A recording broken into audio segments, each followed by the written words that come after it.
4 men tried to drag my wife off our own front porch in broad daylight, and they thought they'd get away with it. What they didn't count on was that our family pets weren't ordinary dogs, but 2 retired military K9s who'd been trained for moments exactly like this. By the time the dust settled, half the neighborhood had seen everything, and the HOA president behind it all was about to lose everything she thought she controlled. My name's Blake Hamilton. I teach high school history, and I never thought I'd be telling a story about suburban warfare. But when you've lived through it, when your wife and your home get targeted by people hiding behind HOA authority, you stop thinking of it as neighborhood drama and start recognizing it for what it is, a calculated attack. It all started with a letter taped to my door 6 months ago. Official HOA letterhead.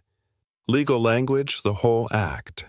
It claimed Titan and Zara, our 2 dogs, were disturbing the peace, scaring the neighbors, lowering property values, and it demanded we remove them within 48 hours. Now, Titan and Zara aren't yappy backyard pets. They don't bark unless there's an actual threat. They'd spent years detecting explosives and neutralizing combatants overseas. They don't lose their cool over squirrels. Lily, my wife, stared at that letter longer than I did. She spotted something strange right away. It mentioned our military background, which we'd never told anyone except Mike the veteran across the street. So how did Chloe Foster, the newly elected HOA president, know? And why did she care? That was the moment Lily's instincts kicked in. This wasn't a normal complaint. This was personal. Then the drone showed up, hovering 30 minutes at a time over our backyard, recording every move our dogs made. Titan and Zara would track it like they were back on duty, never breaking focus until it retreated, always in the same direction, back toward Chloe's house. I tried to tell myself it was a coincidence, but 3 tours overseas taught me coincidences rarely are. The letters kept coming. Fence violations. Landscaping not up to community standards. Parking complaints I'd never heard of. I dug out the HOA bylaws from when we bought the place. None of it matched. Either she was rewriting rules without notice or just making things up confident no one would question her. Lily started documenting everything, building a case file like she used to in intelligence. She knew this wasn't just neighbor drama, it was surveillance escalation, preparation. And then came Derek Nash. Big guy in a construction shirt, clipboard in hand, announcing he was here on city business to inspect our property. No badge, no credentials. When Lily asked for proof, he got aggressive. Stepping closer, voice raised. "Lady, this isn't a request. Wrong woman to try that on." She shut the door on him. Later that night, I found footprints around our shed, fresh ones with tool marks on the gate lock. Somebody had been trying to test our defenses. I wish I could say that was the end, but it was just the start. The harassment campaign escalated like clockwork. Lily, home alone while strange men pounded on the door. Fake paperwork waved around like weapons. And then, one Tuesday morning, I got the text that made my blood run cold. "Blake, they grabbed me." Dogs activated. Titan and Zara flipped from family pets to soldiers in under 2 seconds. Mike's security camera caught it all. Jake, one of Derek's crew, grabbing Lily's wrist, trying to pull her off our porch, and Titan sweeping his legs, pinning him face down with surgical precision. Zara blocked the others, her low growl saying everything words couldn't. 5 seconds, and the entire fake operation collapsed.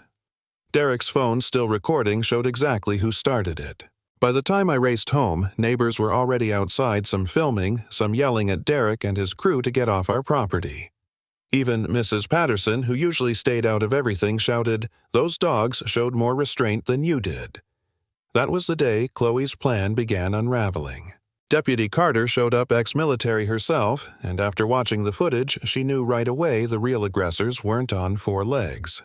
When she checked Derek's phone, it was like opening a treasure chest of stupidity text chains, with Chloe planning harassment, timing my work schedule notes on our dogs' payments to hired muscle. And worse, other families' names. The Smiths on Oak Street, the Johnsons on Pine, an elderly couple on Maple Drive who'd sold their house for way under value after months of pressure. This wasn't about dogs. This was a land grab scheme running for years. But knowing it didn't mean we were safe. Chloe regrouped and launched her counterattack, filing complaints with animal control. According to her, Titan and Zara were dangerous military weapons hiding in plain sight, a risk to the community. She had sworn statements from Derek's crew backing her story, and animal control by law had to take it seriously. They scheduled a behavioral assessment, the kind designed to push dogs into reacting loud noises, strangers grabbing handlers' aggressive postures. The very instincts that made Titan and Zara heroes could now get them condemned as dangerous. That week nearly broke us, neighbors whispered. Kids weren't allowed to walk past our house. Lily barely slept, poring over K9 law, trying to figure out how to prove our dogs weren't threats.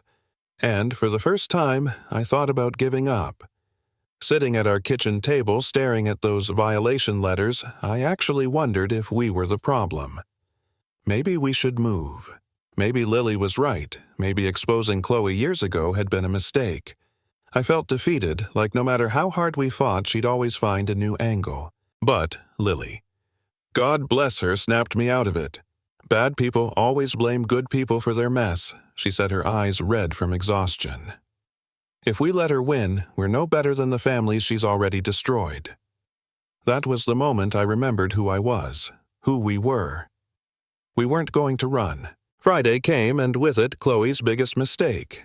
She sent another crew led by Marcus Webb, pretending to be from some emergency county division. They tried the same intimidation routine, official forms, threats of property seizure.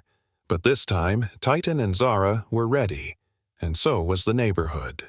The moment Marcus's men grabbed Lily, the dogs executed their drills, flawlessly controlled takedown area. Denial, restraint, without injury. Mike's cameras recorded everything. Marcus's own phone recorded even more. Neighbors flooded outside, shouting, filming, laughing at Marcus when he claimed vicious animal attack. Deputy Carter arrived, reviewed the footage, and asked him the one question he couldn't answer. Why does your phone show you planning an assault with Chloe Foster? That was it. The mask was off. Carter confiscated phones, collected testimony, and within hours, Chloe's empire crumbled. Tina Coleman, her assistant, showed up trembling with a USB drive, 3 years of fraud phone calls, financial records. Chloe hadn't just harassed us, she'd been running an organized scheme across 7 neighborhoods, stealing millions through fake HOA fees and forced sales. Chloe still tried her last card in court, claiming we were trafficking military weapons through our dogs. The judge gave Lily the chance to demonstrate Titan and Zara's training right there. She commanded search guards stand down, and those dogs moved like poetry, disciplined, controlled, absolutely safe. The courtroom actually applauded. The judge's words still echo in my head. Extraordinary discipline textbook, protective behavior without aggression. Chloe Foster was sentenced to 8 years in federal prison for racketeering and fraud, stripped of her assets, banned from ever touching HOA or real estate again. Watching her led out in handcuffs, screaming that it was all our fault, I didn't feel triumph. Just relief. Relief that the nightmare was over, that justice had finally caught up with her. And if you take one thing from this story, let it be this. Bullies thrive until someone stands up and says, "Not here, not today."